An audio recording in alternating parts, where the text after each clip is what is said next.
tarda, benvinguts. Us agraeixo que esteu aquí, especialment avui que hi havia una barrera important, que és la Rua del Barça, no? Que no era fàcil de travessar i suposo que alguns hauríeu preferit estar allà que aquí. Però, en tot cas, moltes gràcies per haver vingut a aquesta nova sessió del curs de l'Escola Europea d'Humanitats. Hoy hablaremos de género y poder en el siglo XXI. Antifeminismo y antiintelectualismo como pegamento simbólico reaccionario, es el título de la sesión, ¿no? Es verdad que en el siglo XXI ha crecido, ha aumentado la reacción contra todo lo que fue, digamos, los cambios profundos en el pensamiento, en la ideología de género, la manera de combatir las simplificaciones del discurso machista que dominaba la historia, etcétera, etcétera, ¿no? Y es verdad, pues, que al mismo tiempo que se ha avanzado mucho en este espacio, también las resistencias han aumentado significativamente y esto es lo que llega a hablar de antifeminismo y antiintelectualismo como dos fuerzas que emiten poderes evidentes instalados en la sociedad, ¿no? Por tanto, me parece que una reflexión sobre esta materia tenía que estar en la serie de nuestras conferencias de esta casa, que lo que pretenden es eso, poner sobre la mesa los grandes debates en una y otra dirección del momento contemporáneo, ¿no? Y para eso tenemos, pues, a Remedios Zafra, autora de muchos libros en torno a estos temas, investigadora del Consejo Superior de Investigaciones Científicas, con una tradición universitaria en Andalucía y además muy conocida en el espacio, digamos, cultural y comunicativo de este país, además del aspecto universitario. Muchas gracias, Remedios, por aceptar nuestra invitación. Te escucharemos a ti y después hablaremos todos juntos de las cosas que nos has ido sugiriendo. Gracias, te toca a ti. Muchísimas gracias.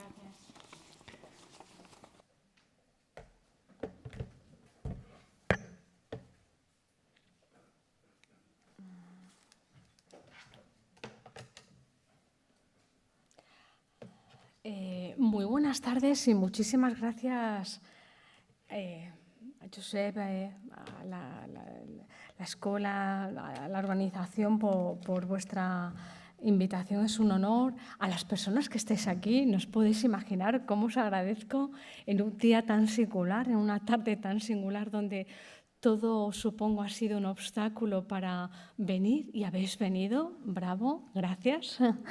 Y es para mí, estoy estrenando visión, me acabo de operar y tengo una nuevas lentes para ver y me han pedido elegir el punto en el que quiero poner el foco de mi visión y yo he elegido la cercanía, para ver los alimentos, el lavabo, las personas que tengo cerca, la pantalla. Entonces veré cerca la pantalla, pero os voy a ver muy difuminadas a las personas que estáis aquí, pero sé que estáis aquí y os lo agradezco. Un saludo también al futuro, a quienes nos escuchéis en el futuro. Un ciclo, bueno, este año la edición habla de anticipar lo que viene, que es otra manera, yo entiendo también de decir anticipar el futuro. Y sobre esta idea voy a comenzar esta charla.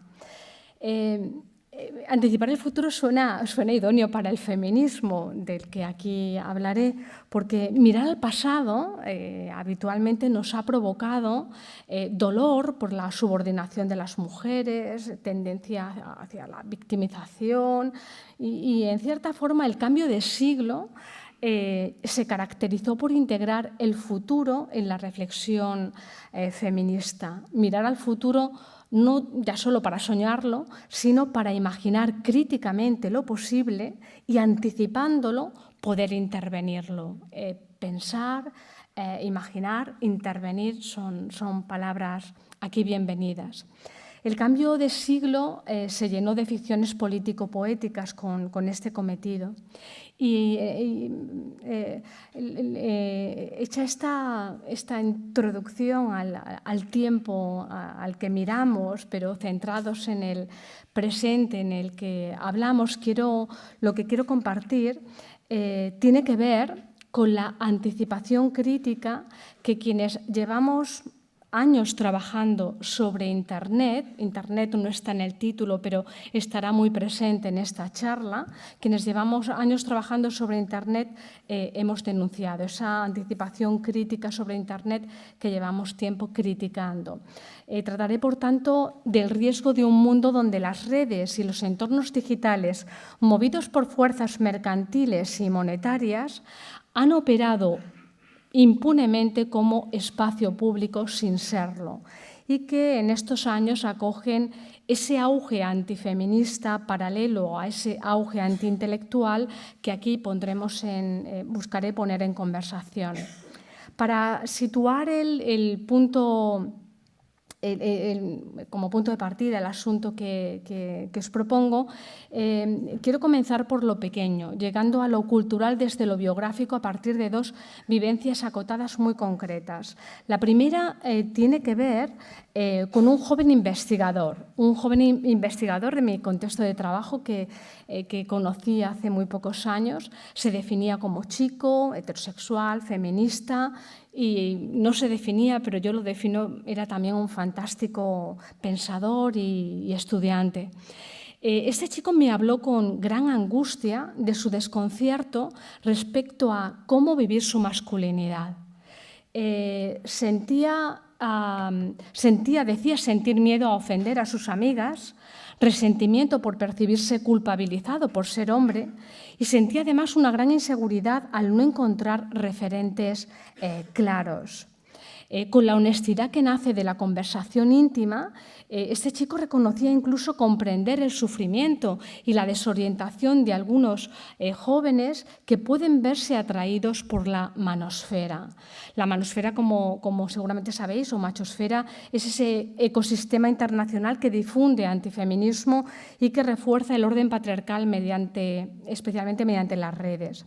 El relato de este chico me hizo sentir profundamente interpelada sobre la responsabilidad educativa e intelectual que tenemos quienes nos dedicamos a pensar críticamente lo que pasa en el mundo y a acompañar a las personas que están formándose en su educación y en su investigación. Pero también despertó en mí una cierta familiaridad por muchas conversaciones con otras investigadoras y con estudiantes mujeres en los últimos años. Esa incertidumbre, esa incomodidad y esa necesidad de repensarse llevan años formando parte de la experiencia feminista. Y de hecho pensé, bienvenido. Quizá deberíamos acompañarnos solidariamente en ese proceso de duda compartida. Bienvenido a ese lugar de duda permanente y de preguntas en el que el feminismo habitamos de una manera cotidiana. Por aquel tiempo también conocí, es la segunda vivencia que os quiero compartir como punto de entrada, conocí a otro joven, fue un poquito después, en un instituto, un chico casi adolescente. Solo compartí con él unos minutos. Me llamó la atención porque, sin apenas conocerle, pero sabiendo que yo iba a hablar sobre feminismo en su instituto, comenzó a insultar al presidente del gobierno con una agresividad llamativa para alguien tan joven y comenzó también a criticar al feminismo aludiendo a estadísticas, a datos que había visto en sus redes y que insistía en pasarme los enlaces en los que aparecían esos vídeos que acreditaban lo que él decía y que reforzaba, son vídeos que tienen miles de visitas. Él hablaba con una contundencia casi hiriente, como si cada afirmación terminara con un y punto, y presumía de no dudar. Y claro, cuando pienso en él, pienso justamente en esto, pienso en la duda. Pienso en que la duda nos permite diferenciar el yo creo del yo soy, que la duda es la grieta que permite cuestionar, comprender contextos y pensar críticamente, y si tuviera que describir con pocas palabras el auge reaccionario que vivimos actualmente, diría que es un auge que se reviste justamente de lo contrario a la duda. Se reviste o busca esa apariencia de certezas rápidas, simplificaciones y respuestas prefabricadas. Eso sí, bajo un suelo de apariencia de verdad. Y aquí encuentro una clave porque en determinadas condiciones de acceso como las que hoy predominan en las pantallas, parece que se diluye la duda ante la apariencia. Y si lo que vemos viene reforzado por números altos, el parecer se presenta como un ser, como un mundo carcasa, como un mundo escenario, como un mundo ahora sí ya verdaderamente espectacularizado.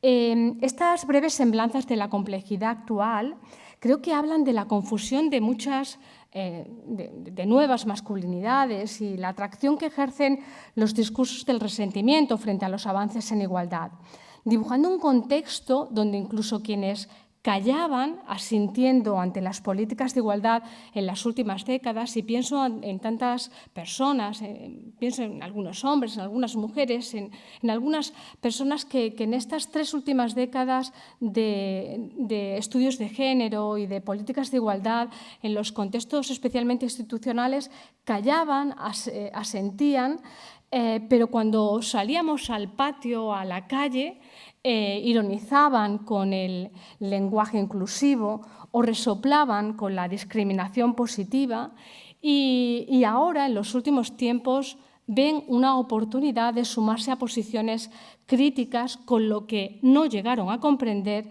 y solo aceptaron sin llegar a pensarlo.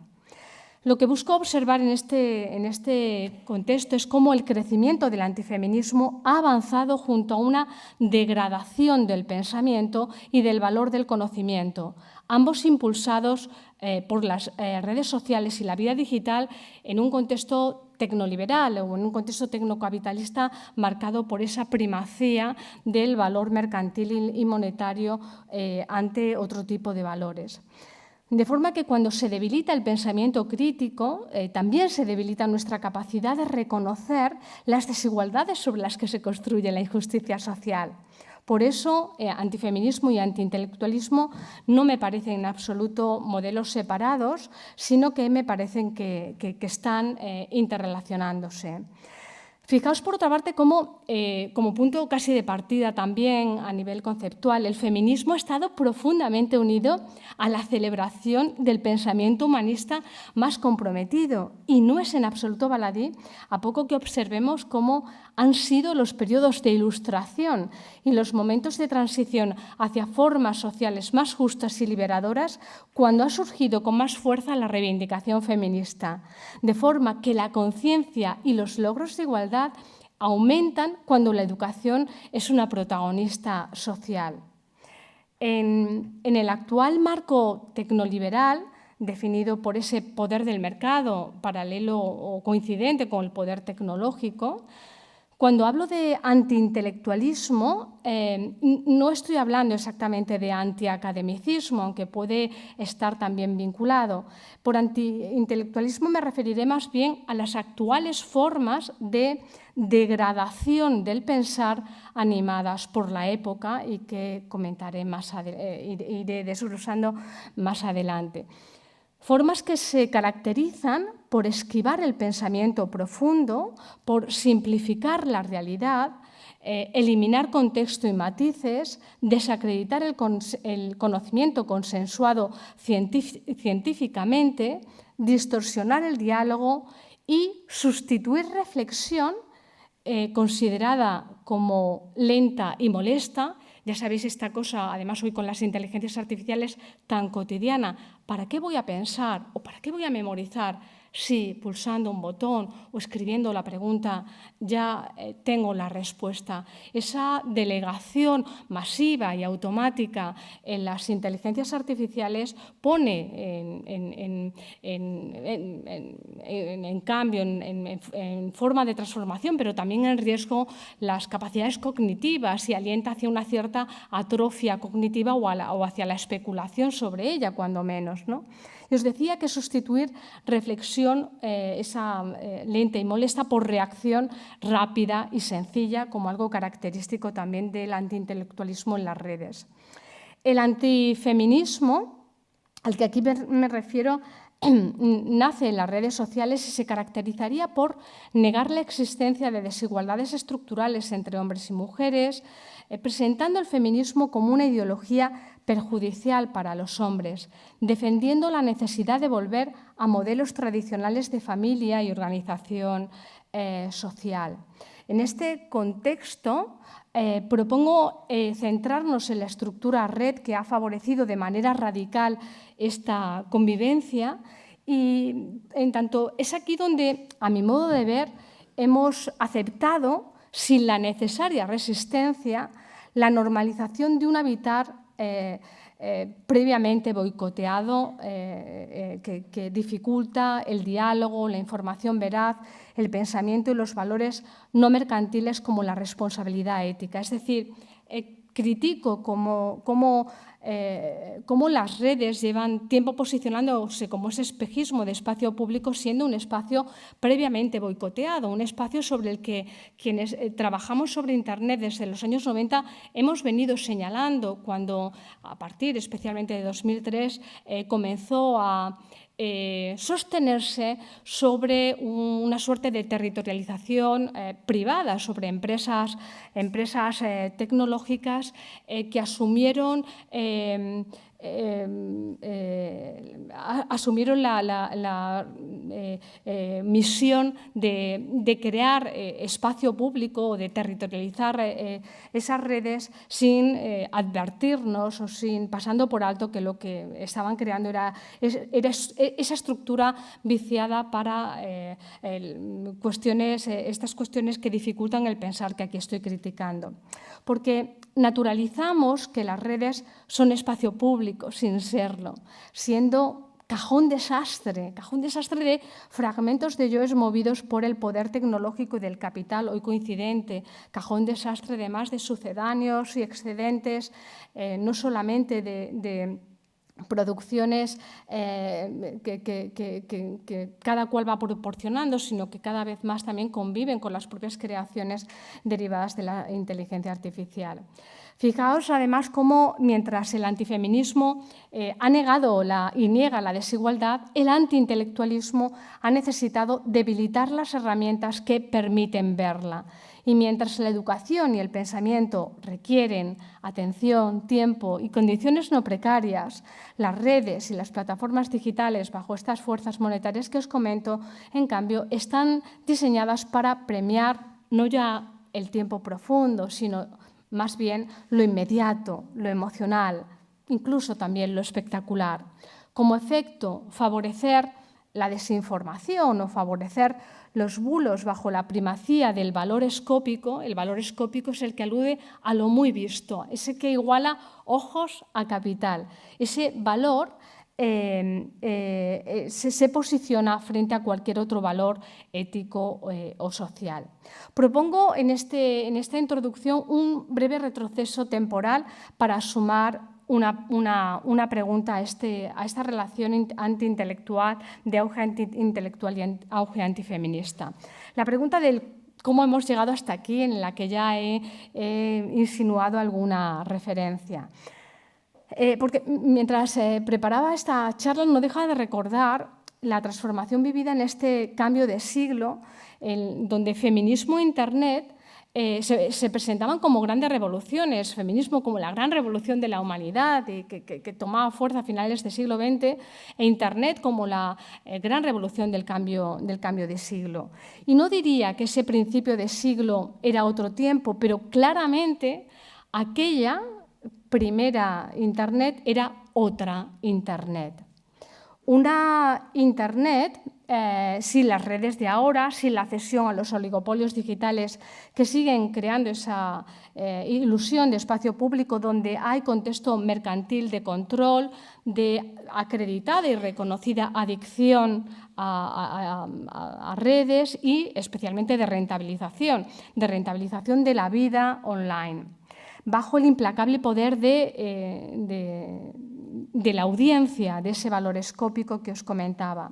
Esta lógica que domina la red ha contribuido a la espectacularización del mundo mediado por pantallas, en un contexto en el que el feminismo, en el que si volvemos a esos primeros años de primera socialización o previos a la gran socialización de Internet, vemos cómo el feminismo justamente tuvo un papel esencial a través del ciberfeminismo, ese feminismo orientado al mundo digital, que especulaba con ironía sobre el tecnocapitalismo patriarcal y como una suerte de inercia hacia lo mismo, pero lo hacía también señalando las posibilidades, tanto de democratizadoras como de mayor emancipación, que se derivaban de la red si realmente era apropiada por parte de la ciudadanía, si realmente llegábamos a convertirla en verdadero espacio público. Esa posibilidad de convertir la red en herramienta de insurrección simbólica, en territorio fértil para desestabilizar jerarquías y abrir grietas en las estructuras del poder de siempre. No es ni mucho menos baladí que este feminismo, primer feminismo en Internet, se apoyara incluso en la práctica artística y creativa, valorando que las formas de hacer y las formas de decir eran también importantes para entender que podíamos devolver las identidades a su origen artificial, hacerlas reflexivas y desde allí especular con ellas desde esa analogía que se planteaba entre el marco simbólico de la práctica artística y el marco simbólico de la pantalla, ese marco simbólico en el que poder especular con las identidades, donde se abría además todo un mundo de liberación de viejos estereotipos, ayudadas por estrategias donde esos modos de hacer y de decir podían salir de las lógicas patriarcales. No dudaron para ello en valerse de la parodia, de la ficción, de formas de especulación donde se imaginaban, era frecuente imaginar un futuro donde podíamos reivindicar la digitalización como horizontalización y, por tanto, la digitalización como un nuevo verdadero poder, es decir, nuevo en tanto rompía esa lógica patriarcal de la confrontación y frente a esa confrontación planteaba un poder de todos hacia todos, un poder desjerarquizado donde todas las personas podían tener vínculo y relación sobre todas las personas, un poder que el ciberfeminismo denominaba poder feminizado en relación a esa desjerarquización. Pero hay un punto de discontinuidad, antes os lo comentaba. Muchos autores que han investigado la transformación de las redes en el contexto tecnoliberal hablan también de los primeros años del siglo XXI. Yo lo ubico entre el año 2003 y el año 2005, donde tuvieron lugar numerosas reuniones internacionales auspiciadas por la ONU, por distintos organismos internacionales para pensar lo que queríamos que fuera Internet, para pensar lo que entonces se denominaba sociedad de la información.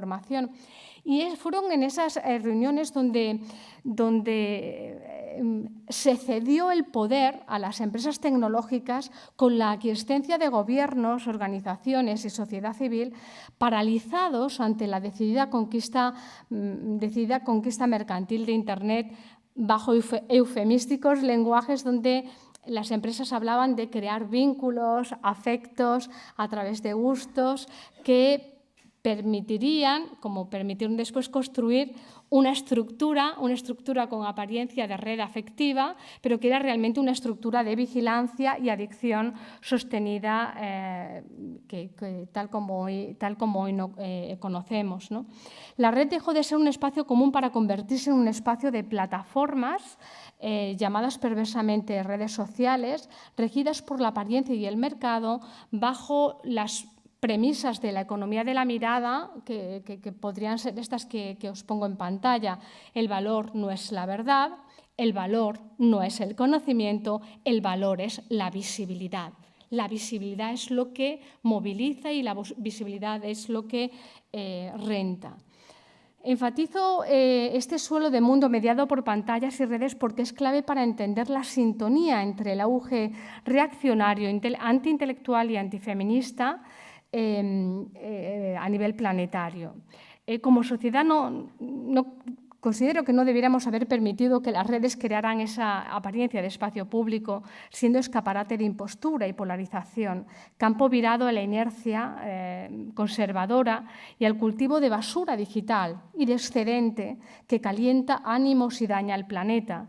Mundo que ha legitimado convertir la vida social en mercado, desdibujando los marcos de verdad que ponen al mismo nivel la Tierra es plana, la Tierra no es plana, los ratones nadan, salvar vidas. O sea, todas estas cuestiones se ponen al mismo nivel porque todo confluye en ese cajón desastre de Internet a lo que se le da la misma credibilidad.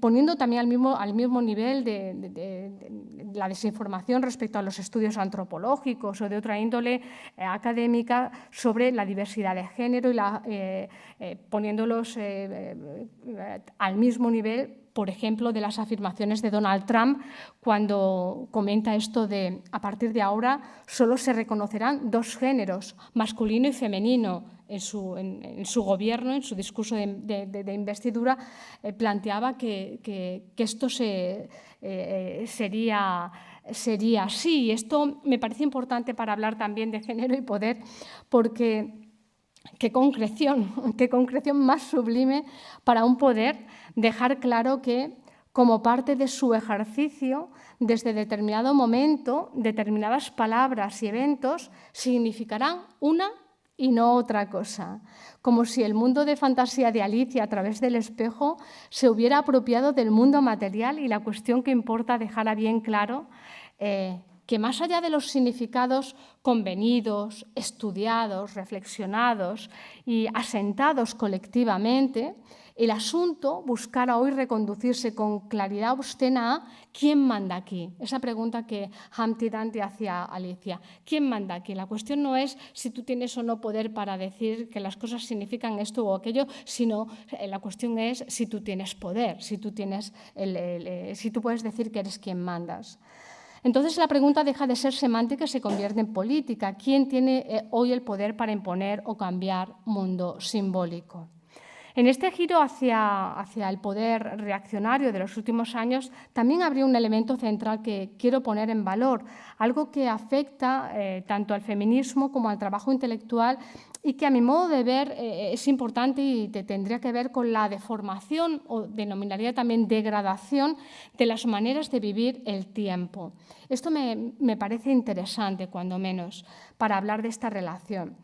En primer lugar, la inercia hacia una forma de vivir en un presente presentificado, que diría Paula Sibilia, ¿no? La idea de primar el aquí y ahora, el logro instantáneo, aquello que si perturba lo apagamos con una pastilla, si no sabemos qué es, lo respondemos con un botón o si lo deseamos, lo solicitamos igualmente a golpe de llamada o de botón. Esa valoración del logro rápido, instantáneo, que habla de un vivir más fácilmente orientable al dejarnos llevar por lo masivo, el estar todos conectados, todos siguiendo a los números altos y por sentir que podemos cumplir los deseos a golpe de aplicación, normalizando prisa y favoreciendo lógicas precarias, porque todo esto en el fondo se sostiene sobre lógicas muy precarias. Precariedad en cómo trabajamos, en cómo vivimos, en cómo la prisa se normaliza en nuestras vidas, y formas también no solo más precarias, sino más oclocráticas en lugar de más democráticas. La oclocracia tiene que ver con el gobierno de la muchedumbre frente a la democracia que alude al gobierno de la ciudadanía.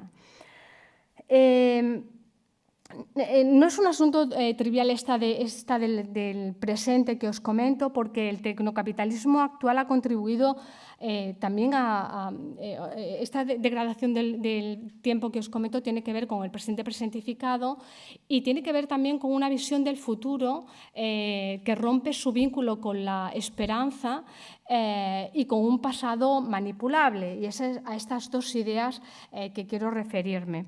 El desdibujamiento del futuro, al desvincularlo de la esperanza, alienta a asentar visiones distópicas y catastrofistas que reiteran la imposibilidad de proyectar un futuro estable que pueda contar, que nos permita pensar en contar con una vida mínimamente estable, con una madriguera que nos haga de vivienda, con un sueldo que nos permita vivir dignamente.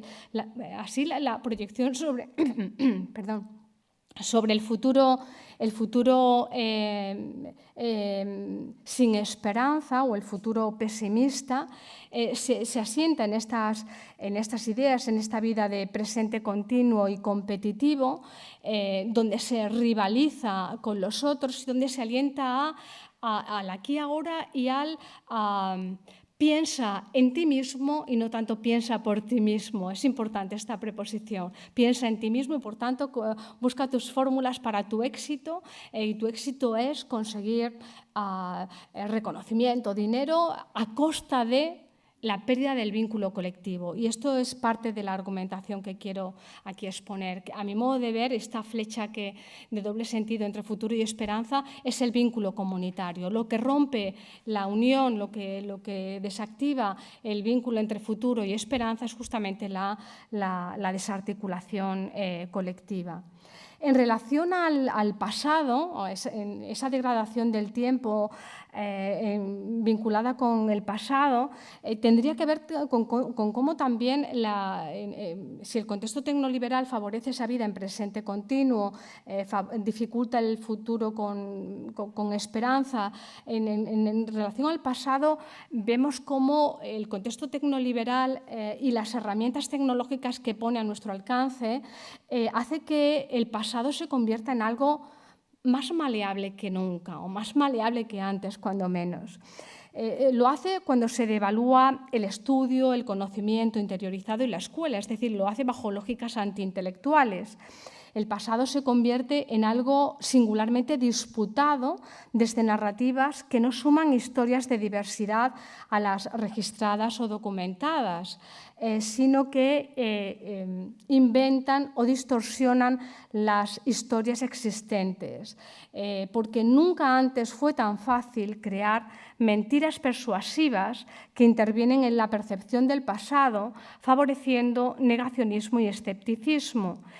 Para ello ayuda la pérdida de la actividad cognitiva cuando se facilita la delegación masiva automática y opaca en la IA como almacén de memoria y respuestas, pasando por algo que la red como base de datos permite, en tanto es un almacén sesgado de memoria, ante todo reciente, porque en la red la gran parte del contenido que convive en la red habla del presente y del pasado más reciente.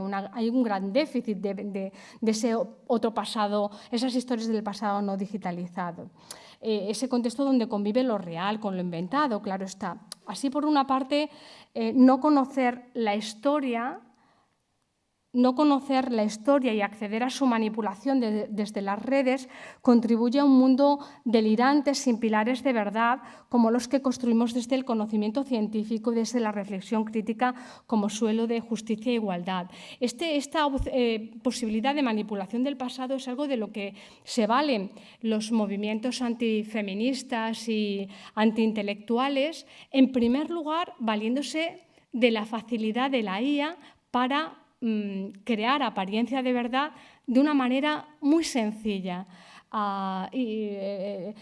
creando vídeo, imagen o texto como primera fase de una segunda fase en la que ese vídeo distorsionado, especialmente sobre cuestiones históricas que generan determinada tensión. Los temas que más predominan en los contextos antiintelectuales y antifeministas son el franquismo, el Holocausto o incluso historias del pasado vinculadas con los derechos humanos. Manipular esas historias creando una apariencia de verdad a través de vídeos que la fase 2 es ponerlos a circular en contextos en los que sabemos que lo más viral, lo más visto, es lo más polémico. Da igual que sea cierto o no, porque el desmentido siempre conseguirá menos visitas que el vídeo polémico o que el archivo polémico. La imagen que veis en pantalla, las fotografías que veis en pantalla, forman parte de una alteridad crítica que es de la que también se ocupan los artistas. Creo que arte y filosofía estamos unidos en esa sintonía de hacer reflexivo el mundo que vivimos y el mundo que viene. Esta obra de Felipe Rivas, Un archivo queer inexistente, es una obra en la que ha creado una serie de fotografías publicadas en un libro incluyendo personajes queer, lesbianas, gays, personajes muy diversos, pero desde esa diversidad queer en fotografías de principios del siglo XX, haciendo pensar sobre qué hubiera pasado o haciendo pasar también sobre la no existencia, sobre la imposibilidad de que esas imágenes estuvieran. El arte en este sentido creo que también es un mecanismo valioso, no solamente por esto que os comento, sino porque también es de los pocos contextos que en un mundo en el que se ha desdibujado el marco de representación, se ha desdibujado el marco de verdad, ya no tenemos claro dónde está lo cierto de lo inventado, el contexto artístico sigue poniendo en valor el marco simbólico. Pero también en la manera en la que los poderes tecnoliberales están gestionando las formas de tiempo. Habría una lectura importante para el feminismo en los trabajos intelectuales. Me refiero a cómo estos trabajos orientados al conocimiento y a la cultura se han convertido hoy en vidas-trabajo, desdibujando los límites con un uso de la tecnología que incita a estar siempre conectados desde la saturación de tareas, desde esa normalización de un tipo de trabajo, tareas que parece que nunca terminan, como si en la pantalla siempre, enfatizo ese siempre, fuera de día. En este presente continuo tiene que ver la degradación del pensar en Internet como forma de antiintelectualismo que aquí critico, porque ante la tentación de obtener respuestas instantáneas a golpe de botón, hoy en las redes el proceso reflexivo se simplifica o anula, reduciendo lo complejo a explicaciones emocionales. Se prefieren los códigos rápidos y que mejor se entienden, especialmente cuando se apoyan en narrativas dicotómicas de revelación frente a engaño. Así, la degradación del pensar se sostiene no solo ya en la ignorancia disfrazada de opiniones virales y muy vistas, sino que llega a mostrar hostilidad ante lo profundo que necesariamente implica matices, dudas, ambigüedad, complejidad, tiempo, como no va a precisar tiempo, así como lo precisa también la propia facultad humana de pensar y de pensarnos. Y en este contexto, la seductora facilidad de lo simple y lo emocional tranquiliza en un contexto de ansiedad creciente.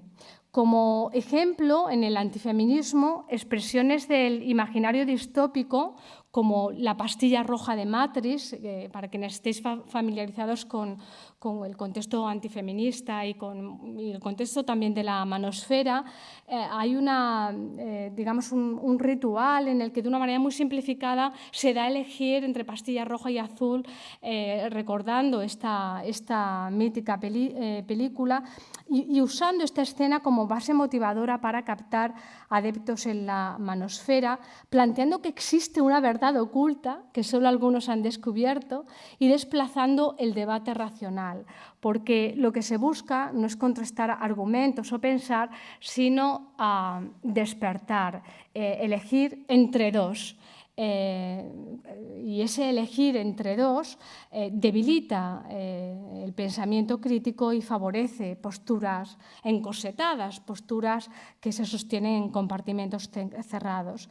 Es algo que compartido en los grupos que forman la machosfera, activistas por los derechos de los hombres, artistas de la seducción, hombres que siguen su propio camino, célibes involuntarios o tradicionalistas, entre otros. En estos grupos suele pesar más la pertenencia que la argumentación, difundiendo narrativas de resentimiento y señalamiento misógino sobre cómo el feminismo ha perjudicado a los hombres y en algunos casos también acogiendo la confusión y la desorientación de muchos jóvenes, como el primero del que os hablaba al inicio. Para ir ya cerrando, quisiera relacionar estos ejemplos propios de la manosfera con los que en los últimos años hemos venido investigando en mi grupo de investigación. Llevamos tiempo observando cómo se articulan las formas de presentación y de representación identitaria y subjetiva en las redes y nos ha llamado la atención en los últimos años cómo el predominio de dos formas que suelen darse prácticamente en plataformas y en redes. Dos formas que coinciden en una metodología, ¿no? en una forma de proceder. En primer lugar, estas formas de crear vínculo en las redes incentivan la uniformidad, la homogeneidad del grupo, y en segundo lugar, alientan su polarización. Estas formas se caracterizan además por primar la representación de la impostura y de lo abyecto. Y creo que esto también es característico de las formas antifeministas y antiintelectuales en las redes. Por un lado, la impostura, que es muy propia de las redes que se basan en imagen y en vídeo, se sostienen en la imagen, especialmente, y se orientan a la apariencia, al estereotipo visual, y se rentabilizan la estetización y en gran medida podemos considerar que están más feminizadas. Por otra parte, las formas de crear comunidad o vínculo junto a la impostura hablarían de lo abyecto. Si en la apariencia prima la pose desde la imagen, cuando hablamos de la primacía de lo abyecto, es una primacía donde no es la imagen la protagonista, sino el discurso. Un discurso visceral, un discurso donde encontramos muchas de las comunidades antifeministas. Vídeos, discurso, palabra visceral y espectacularizada, contextos masculinizados y a menudo movilizadores de resentimiento, de formas agresivas y polarizadoras, donde conviven crítica, humor, odio y autoayuda. En este escenario también la impostura, no quería dejar de señalar cómo en esa primera forma de creación comunitaria o de representación a la que me he referido por impostura es donde podemos también encontrar formas de antifeminismo patriarcal con figuras como las tradwives. Porque la impostura orienta la vida a la imagen, lo abyecto convierte el malestar en espectáculo, y en ambas formas diría que desaparece el interior que favorece la reflexión, la conciencia, el pensamiento. Por eso, aunque parezca que todo se exterioriza, en el fondo lo que desaparece es precisamente la complejidad de lo humano, la contradicción, el gradiente. Y fijaos cómo la impostura predominante, esto es lo que os comentaba, encaja a la perfección con la estética de obediencia y sumisión patriarcal de mujeres a las que el mercado ha llamado tradwives, glorificando la obediencia y presentando el feminismo como algo innecesario, mientras esos personajes en apariencia muy felices recuerdan las palabras de Simone de Beauvoir cuando Simone advertía lo fácil que es declarar feliz una situación que se quiere imponer. Y esto a mí siempre me resuena cuando leo expresiones como las que encontramos en estas redes, especialmente en Instagram de Tradwives, donde hay lemas del tipo: mi propósito es servir a mi marido, mi lugar favorito es mi cocina, ser sumisa es mi superpoder. Creo que son formas también propias del antifeminismo. Y para ir terminando, bueno, para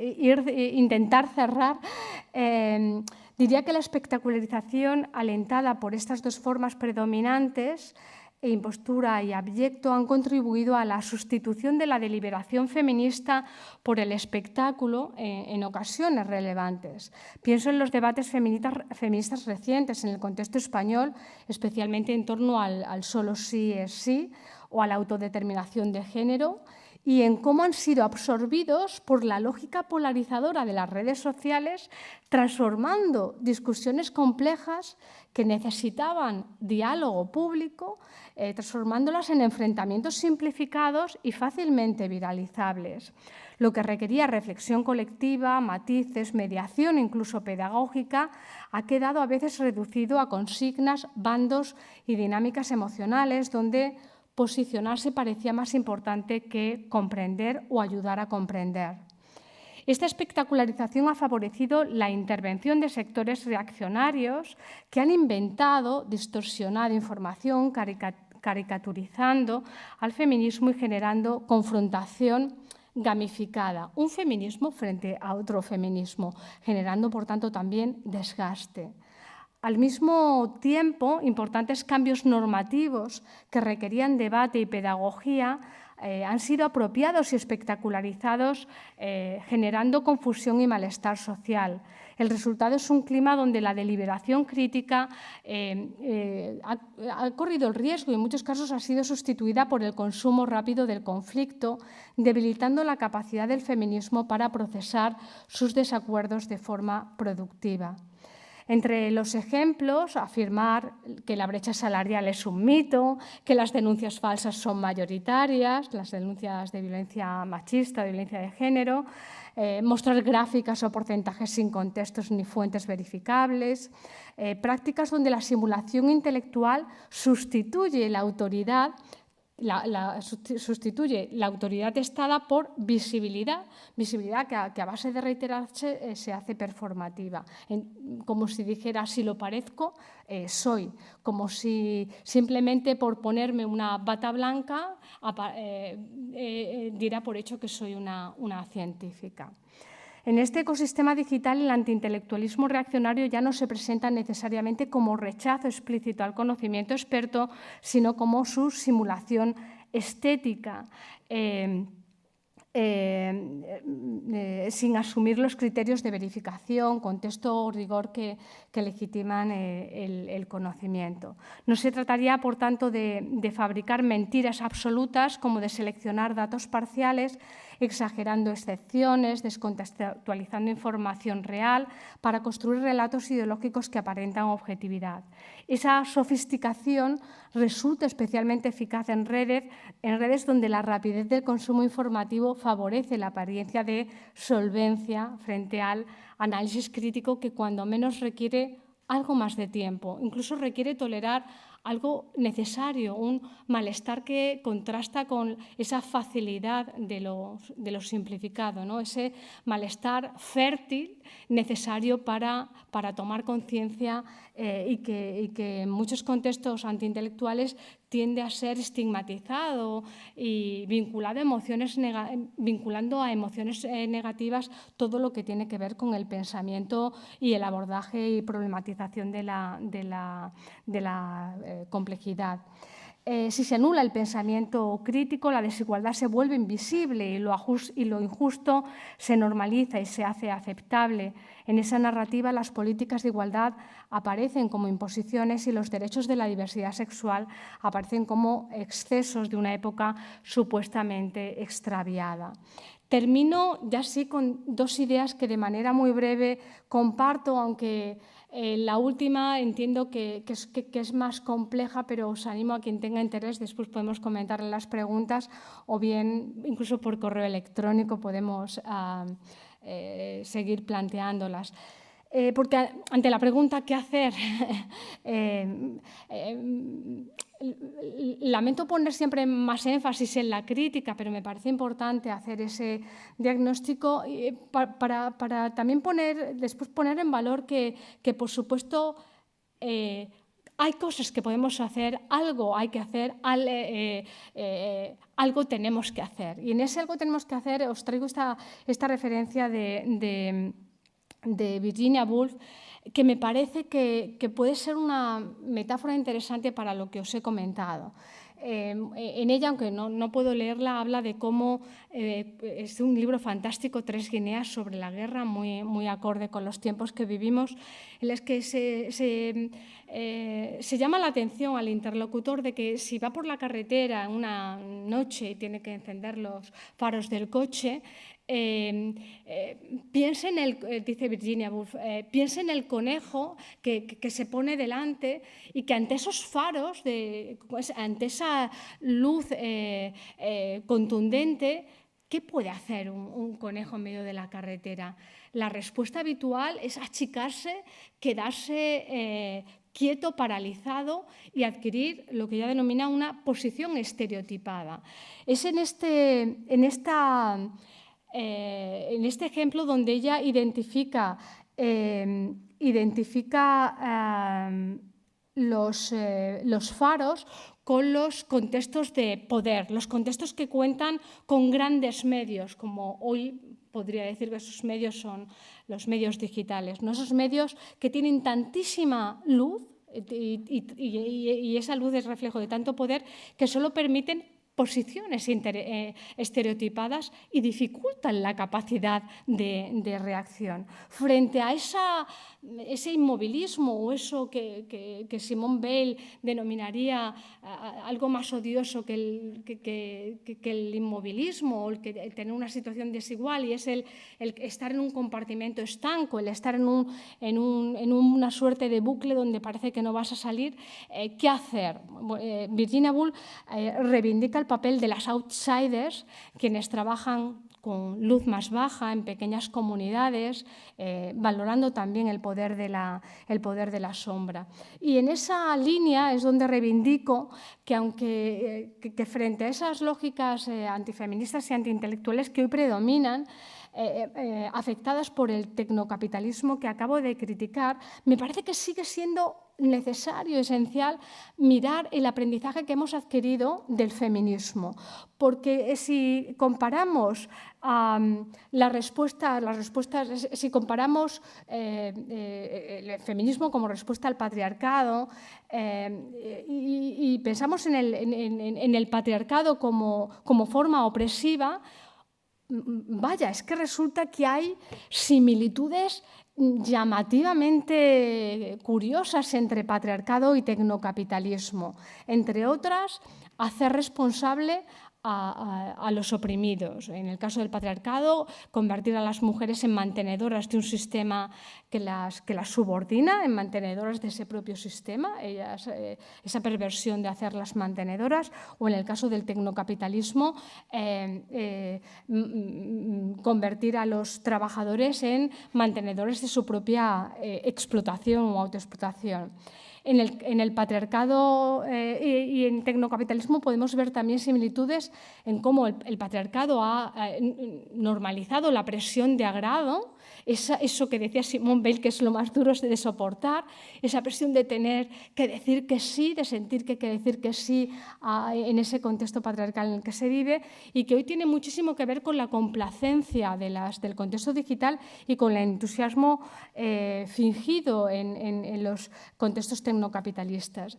Otra similitud hablaría del pagar con afecto, de la legitimación del pago con capital simbólico como pago suficiente, tanto en el pago con afecto en el patriarcado y el pago con visibilidad en el contexto tecnocapitalista, el fomentar la competencia en lugar del vínculo, en el patriarcado alentando la enemistad entre mujeres tradicional en el patriarcado, y en el caso del tecnocapitalismo alentando la rivalidad entre iguales, haciendo que los compañeros se vean como competidores. Y por último, ese aislamiento de los sujetos, en el caso del patriarcado, en los hogares, y en el caso del tecnocapitalismo en los cuartos propios conectados.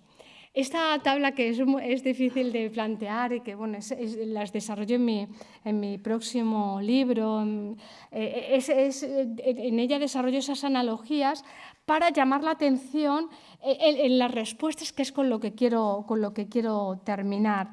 Esas respuestas inspiradas en el feminismo y que también pueden cada vez más verse inspiradas en la cultura, como ejemplo de resistencia crítica ante este contexto tecnocapitalista, nos encontramos con estrategias que operan como desvíos frente a lo siempre igual. Decía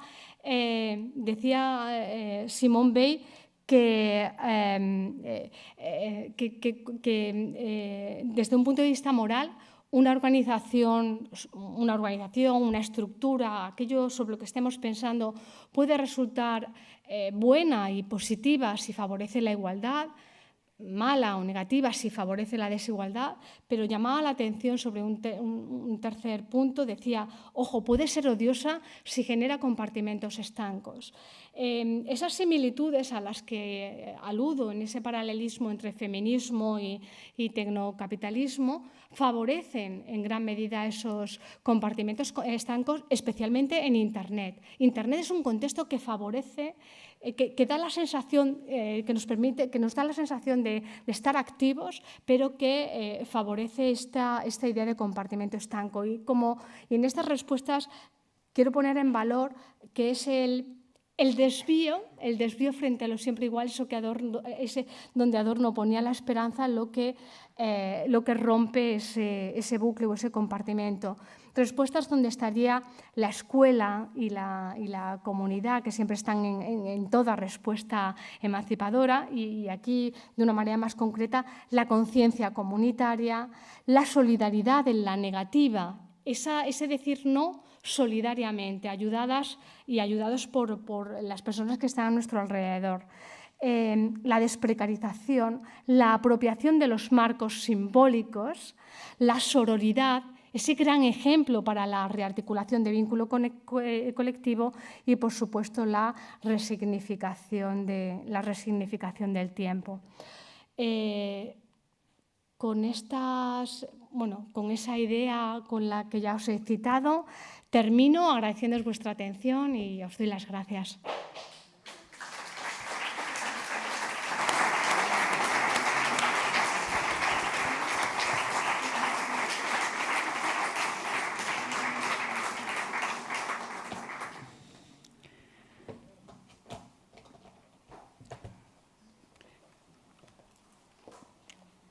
Muchas gracias, Remedios.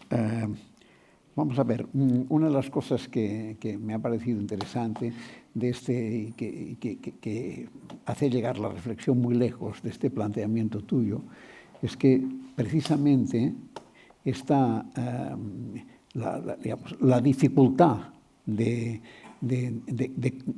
mantener digamos, la condición propia de cada individuo parece en que se hace más imposible en un momento en que parecía lo contrario, que es que teníamos más acceso que nunca y que todos éramos casi, entrábamos en un nuevo espacio en que casi todos teníamos acceso sin tener que hacer nada más que ponernos a pinchar en el ordenador, ¿no? Entonces, esto sería lo que representaba, que nos llevaba a la liberación de todos, porque todos accedíamos, se habrá acabado convirtiendo en el mecanismo de opresión más difícil de desafiar, incluso casi de definir, digamos, ¿no? Es muy interesante esto que planteas, porque justamente... sí. Está entendido. Sí. Es absolutamente esencial esto que planteas, porque no solamente hay decepción respecto a lo que se esperaba, sino que hay una paradoja muy llamativa en que, siendo un contexto que nos ofrece unas condiciones a nivel de información, de contacto y relación con los otros inimaginables hace unas décadas, y que generaron todas esas esperanzas que activaron discursos a veces utópicos de una manera muy llamativa, ¿no? Pero decía que parece paradójico porque justamente a lo que nos ha llevado es a un contexto absolutamente, a mi modo de ver, delirante. Y añadiría que creo que además de lo que he comentado, hay una cuestión que tiene que ver, y es que no solamente en esos debates a los que he aludido, en los que se comenzó a pensar una Internet distinta, ¿no? Una Internet privatizada, sino también que esos momentos coincidieron con la toma de decisión de un mundo en el que las personas, en lugar de tener este dispositivo que nos permite escribir, comunicarnos con otros, que es portátil, pero relativamente portátil, no lo podemos llevar en el bolsillo. Yo creo que cuando en los 90 pensábamos en que todas las personas tendrían un ordenador conectado en su casa, pensamos que esto sería bueno. Pero esto es muy distinto a pensar que íbamos a tener un smartphone. Y pienso que la diferencia entre smartphone y ordenador ha condicionado también esa deriva pesimista, esa deriva hacia el mundo que vivimos, porque es mucho más fácil caer en ese mundo más controlado, más adictivo, sin menos tiempos vacíos, sin menos tiempos para la reflexión, porque justamente estamos permanentemente conectados. Pero en el fondo se repiten siempre los mismos problemas, digamos, en la condición humana. Por ejemplo, la aceleración. Disculpa, el micro así se escucha mejor. Así, vale. Gracias. Por ejemplo, la aceleración. Es decir, en un momento en que se lleva al grado máximo de aceleración, cuando más sube el grado de aceleración, más el individuo pierde el control de la situación. Sí, cuando comencé antes de escribir El entusiasmo, hay un recorrido en mi trabajo que comienza con Netianas, un cuarto propio, Conectado y Ojos y Capital, donde fui identificando las que yo denominaba categorías precarias, que después me valieron para argumentar en El entusiasmo las formas normalizadas de la precariedad en el contexto digital. Y una de esas formas a las que volvía una y otra vez era la aceleración. Y es verdad que es una palabra que comentamos mucho, de la que hablamos mucho, y que parece que al decirla mucho pierde ese significado que yo creo que nos obliga a un ejercicio de extrañamiento con esta palabra aceleración o con las de su estirpe. Porque la condición prisa, humana tiene sus velocidad. límites. Porque ¿Perdón? la condición humana tiene sus límites y cuando los rebasa, acelerando demasiado, pasan estas cosas, ¿o no? Sí, porque no podemos vivir en días de 36 horas, ¿no? O sea, es como esa aceleración que se normaliza es una aceleración de su... me entusiasmo en la forma de hablar, gracias. Se hace desde el cariño y se agradece un montón. Esas formas de aceleración que se normalizan son formas deshumanizadoras.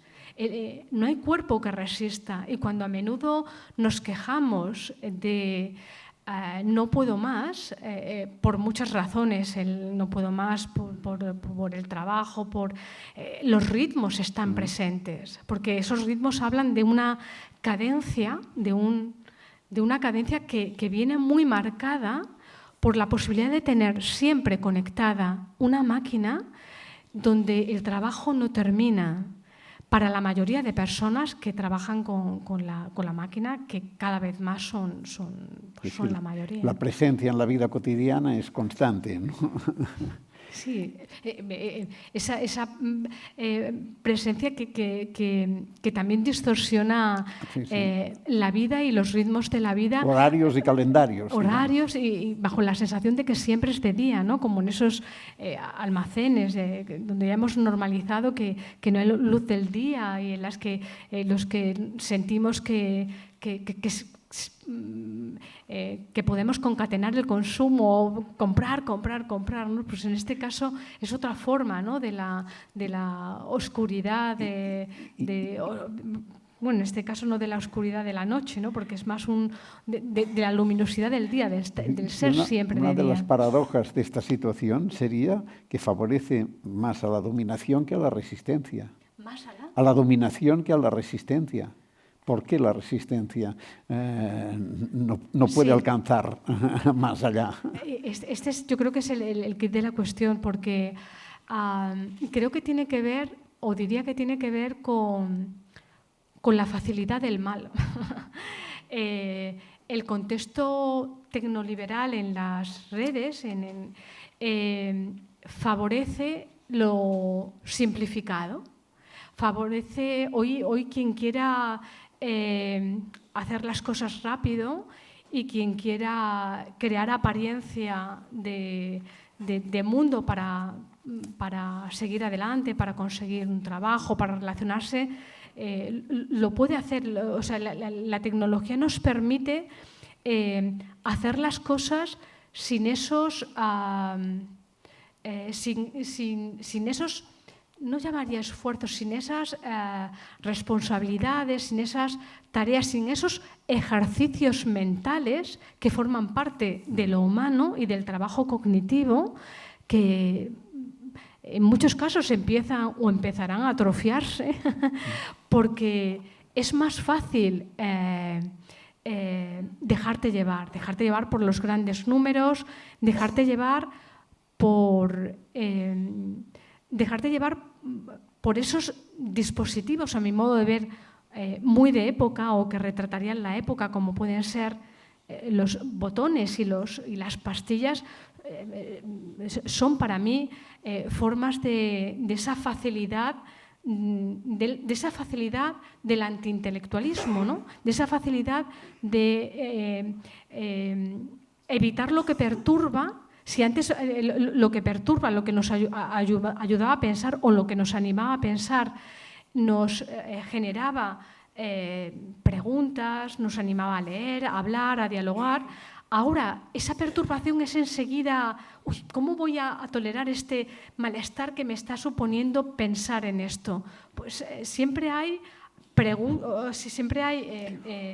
aplicaciones que te contestan rápidamente, siempre hay pastillas que apagan lo que perturban y siempre hay también, en esa idea que te comentaba de esa facilidad del mal, en relación al poder a la pregunta que planteabas, esa facilidad de la tecnología es muy bien usada por parte de quien oprime, pero es difícilmente usada por la resistencia cuando esa resistencia reclama formas de hacer que necesitan tiempo. Que desborda el tiempo humano, digamos. Sí, necesitan tiempo y necesitan también o reivindican también el valor de abordar lo complejo, el valor de asumir determinadas contradicciones. Parece que hoy ser fascista parece fácil y, sin embargo, ser feminista, ser inclusivo, ser ecologista, parece que conlleva una serie de dificultades que además te exponen a esas que expuestos a esa exhibición pública, sometidos a ese escrutinio público en las redes, convierte a esa posible resistencia en algo mucho más conservador, ¿no? más miedoso o más temeroso. Qui s'incorpora a la conversa? Allà n'hi ha... Hay micrófono, ¿verdad? Sí. Hola, buena tarde. Hola, Remedios. Soy Montse Boix. Tantos años. Ah, estás por ahí. No, estoy por ahí al final, por eso... bueno, nos conocemos desde hace más de 2 décadas, dándole vueltas al tema del ciberfeminismo, y como estoy por esta zona, digo, voy a escuchar qué de nuevo plantea Remedios, ¿no? Y así que, de entrada, felicidades por tus reflexiones, me parecen muy interesantes. Quería, ya sabes que a mí siempre me gusta ir un paso más allá, y quería plantearte un concepto que de alguna manera lo has mencionado, pero muy de lejos, que es lo cognitivo. Lo cognitivo. Yo en estos momentos estoy trabajando con la idea de la guerra cognitiva contra las mujeres. Es decir, que cuando tú has planteado qué pasa con las redes, no lo veíamos venir, ¿por qué les dejamos hacer todo esto? Para mí la respuesta inmediata es verdad, estábamos muy ilusionadas, nos parecía un nuevo mundo, tenía muchas posibilidades, pero lo que hay detrás en estos momentos son algoritmos, estrategia, intereses de control social a través no solamente de las redes sociales, sino a través de la tecnología.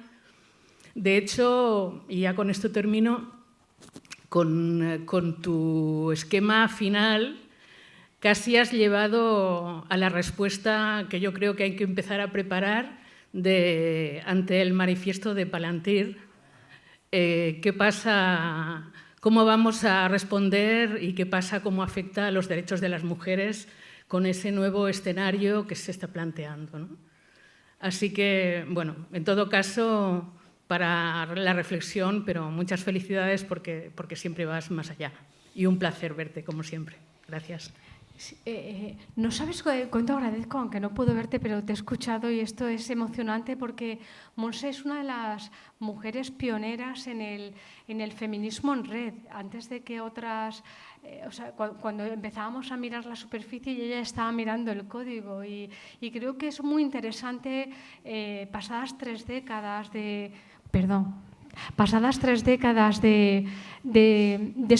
esas primeras reflexiones críticas, feministas y ciberfeministas sobre Internet, creo que es muy interesante volver a retomar qué pensábamos, qué ha pasado y verlo con esa perspectiva. Por eso me parece que tu voz en este sentido es una voz necesaria y soy yo la que te agradece esa reflexión, pregunta.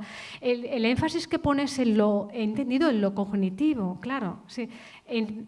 Claro, el énfasis en lo cognitivo tendría múltiples lecturas, tanto en lo cognitivo como genuino de lo humano, o si entendemos que esas tareas cognitivas tienen que ver con lo que con lo que estamos delegando en las inteligencias artificiales y en la tecnología, y por tanto no estamos ejercitando, pero tú aludes a esa proyección de lo cognitivo respecto a la base algorítmica, a esa lente que no vemos y que quienes hemos visto sabemos lo importante que es. O sea, quienes en los años 90 accedíamos a esa primera Internet viendo lo que se veía en la superficie, lo epidérmico, pero accediendo también casi a modo de persiana. ¿Recuerdas cuando podíamos subir, o sea, quitar la parte visible y entrar en el código? Quien ha visto el código, y esto que tú de esto sabes mucho más que yo, porque seguro que sabes leer y programar, pero cuando se ha visto el código, o sea, se ha visto el texto que contiene y que da las instrucciones para que en un determinado lugar aparezca lo que aparece, y hemos visto cómo se ha ido haciendo hermético y opaco ese tránsito, como íbamos pasando a formas de crear espacio en Internet donde ya se nos daban plantillas prácticamente hechas en las que solo podías poner contenido, pero donde ya la transparencia era un lujo con el que ya no se contaba. Ha sido mucho más fácil esa acción patriarcal, esa acción patriarcal, yo creo que fortalecida sobre esa estructura de código que orienta y condiciona lo que somos y lo que podemos ser. Pienso que es muy llamativa, además, la homogeneidad de quienes crean código y de quienes controlan el poder. Allí donde hay una uniformidad en quienes mandan, a mí siempre me ha resultado llamativo, ¿no? Esta imagen del poder clásico como hombres mayores, occidentales, etcétera, que en el contexto digital de pronto se convirtió en hombres jóvenes que convertían su afición en trabajo, que empezaban a cuestionar el conocimiento en las universidades. Parecía que había un cambio ahí en las formas de poder, pero había una homogeneidad tanto en quienes estaban detrás de esos códigos y en quienes están detrás de esas industrias tecnológicas, siendo realmente, yo creo que importante pensar en que esa homogeneidad de esos poderes, esa homogeneidad de esos perfiles, no es ni mucho menos baladí, esconde una revalorización del patriarcado atravesando Internet y atravesando las inteligencias artificiales. Y cuando hablamos de auge antifeminista y antiintelectual, no es sino una característica de ese refuerzo patriarcal en la estructura no visible del mundo digital, y curiosamente también en la estructura visible, porque ya ni siquiera hay un ocultamiento, ¿no? El vínculo entre el poder, por ejemplo, del gobierno de Trump con Silicon Valley es una cosa que ni siquiera ya se difumina ni se oculta, ¿no? Manifiesto Palantir, te ha preguntado. No he escuchado. Manifiesto Palantir. Manifiesto Palantir, que comparó el manifiesto Palantir. El manifiesto Palantir. ¿Sí? Pero me ha preguntado algo más. No. Es que no he escuchado nada más. ¿Quién le toca ahora?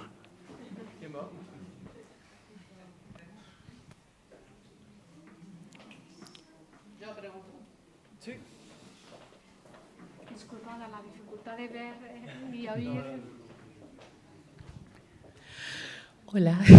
El tema de las redes sociales ayudó, es como un arma que nos ayudó a las feministas y que al mismo tiempo después se nos puso en contra. ¿Por qué? Porque gracias a las redes sociales se conocieron los distintos movimientos feministas, la Ola Verde, el Me Too, las Madres de Chiapas, hicieron como una unión. Pero después, como dices tú, se les volvió en contra. ¿Por qué? Porque los tecnócratas o los dueños de estos monopolios de Internet son hombres y antifeministas. Entonces, ¿qué se podría hacer ahora también? Porque no solo se ataca dentro de los gobiernos, sino también en las redes sociales. El ataque hacia las feministas es demasiado fuerte. Digo que las redes sociales sirvieron como arma de lucha para reconocimiento, pero también es un arma que ataca a esos movimientos. Sí. Vale, pensaba que había un añadido que no había entendido. Voy a intentar, al final aprenderé, me cuesta aprender.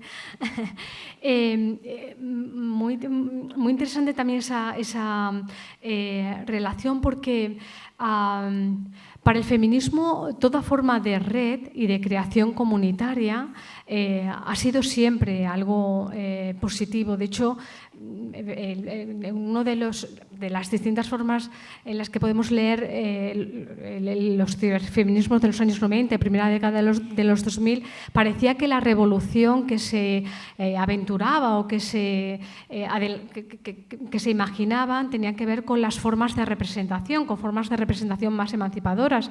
Y justamente lo que nos encontramos con la herencia ciberfeminista y con los feminismos en la red es que la revolución realmente que encontrábamos en Internet no era la representación, sino que era la alianza, era la posibilidad de vincularnos de distintas maneras. Si bien esa vinculación a través de las redes siempre, el feminismo ha sido sumamente crítico, los distintos feminismos han sido muy críticos, por esto que yo he intentado enfatizar en la charla, porque no podíamos normalizar que esos espacios que se nos mostraban como espacios públicos no lo eran, y todavía siguen siendo una demanda y una necesidad social. Necesitamos verdaderas redes sociales públicas, y es algo que en algún momento tendremos que asumir y tendremos que afrontar. Verdadero espacio público regido no por las normas del empresario de turno y por los caprichos del empresario de turno, sino regido por normas públicas. O sea, una Internet donde realmente la esfera pública sea viable. Y esto yo creo que el feminismo siempre lo criticó. Y claro, hay multitud de aristas en las redes. En las redes hemos visto cómo el anonimato ha sido tanto una forma de empoderamiento para quienes usaban las redes porque no podían, en sus contextos, en sus países, en sus culturas, no podían posicionar sus opiniones, y por tanto esto, Monse, que ha trabajado también en países árabes, en contextos donde las mujeres no tenían y siguen sin tener derechos de reunión, de posibilidades de conexión con otras personas y con otras iguales. Ese anonimato tenía esa potencia en algunos casos, pero el anonimato también era la forma en la que de la que se disfrazaban quienes insultaban, quienes convertían a las mujeres más libres en objeto de burla y de escarnio en las redes por esa vulnerabilidad que suponía las redes sociales. Ha supuesto una gran vulnerabilidad para los humanos, el estar sometidas y sometidos al escrutinio público de manera permanente, ¿no? Y esto lo han sufrido. Pero esto que tú apuntas es muy importante, porque el feminismo es cierto que es experto en apropiarse de las herramientas para volverlas a su favor, ¿no? Apropiarse de las herramientas para convertir, en este caso, lo que hace la red social, que es animar desde fuera a compartir lo privado, ¿no? O sea, una red social, una empresa red social, lo que quiere es que cada una de nosotras compartamos mucho de nuestra vida privada, pero es una fuerza externa. Digo esto porque es muy interesante lo que hace y lo que logra subvertir el feminismo. El feminismo con el Me Too o con todos los movimientos que crecen en las redes sociales, lo que hace es cambiar el origen de esa fuerza. No es una red que te diga cómo estás, cómo te sientes, sino que es de pronto una fuerza interna, es la fuerza de esa intimidad opresiva del sufrimiento de las mujeres, que se ha educado como algo silenciado, de esa educación de callar sobre aquello que nos daña. No hables de lo que te oprime, no hables de ese maltrato, no hables de esa violencia que se nos ha educado a callar. Pues de pronto pensamos muchas personas al mismo tiempo pensamos, oye, ¿qué pasa si utilizamos estas redes para compartir lo privado, pero no ya como me siento hoy, sino para compartir esas formas de intimidad opresiva, de violencia que se ha ido callando? Y esa intimidad que ha dolido, esa intimidad que habla de la violencia compartida en primera persona, de pronto se convierte en una primera persona del plural, se convierte en algo público, compartido y político, claramente, y por tanto absolutamente transformador. Creo que una de las grandes revoluciones políticas que las redes, que esas redes que yo he criticado, ha permitido esa apropiación feminista para crear movimientos de escala global, creando esa sororidad feminista, evidenciando esa sororidad feminista como algo posible. Y claro, esto es también un clásico, ¿no? Allí donde crece el peligro, crece lo que nos salva, ¿no? Esto ha sido posible, pero también es posible ese uso para... ese uso absolutamente fácil, porque es muy fácil de usar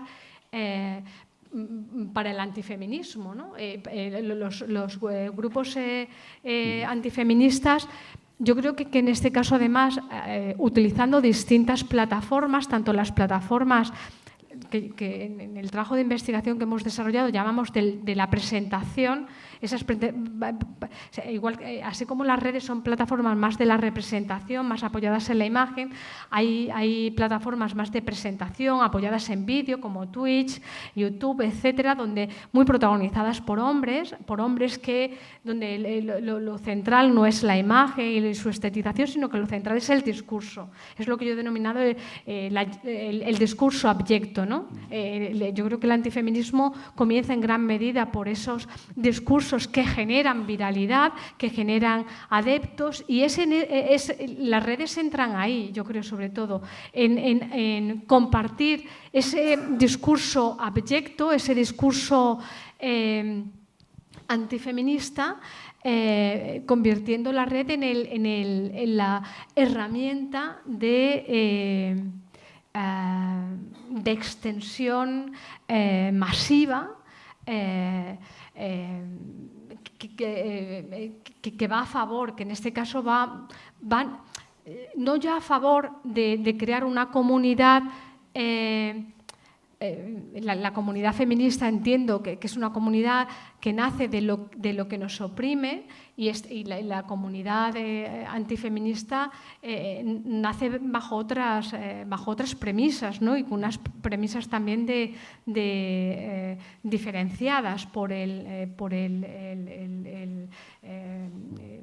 esa proyección hacia esa proyección de viralidad, como os comentaba, muy sostenida en la desinformación y muy sostenida en lo antiintelectual. Es ahí donde yo creo que lo antifeminista encaja perfectamente en la facilidad antiintelectual con la que operan las redes para favorecer la difusión de bulos, desinformación y para favorecer esa degradación del pensar, que es a la que yo me refiero como antiintelectualismo. Hi ha alguna cosa més? Si no, ho deixem aquí. Moltes gràcies. Muchísimas gracias, Remedios.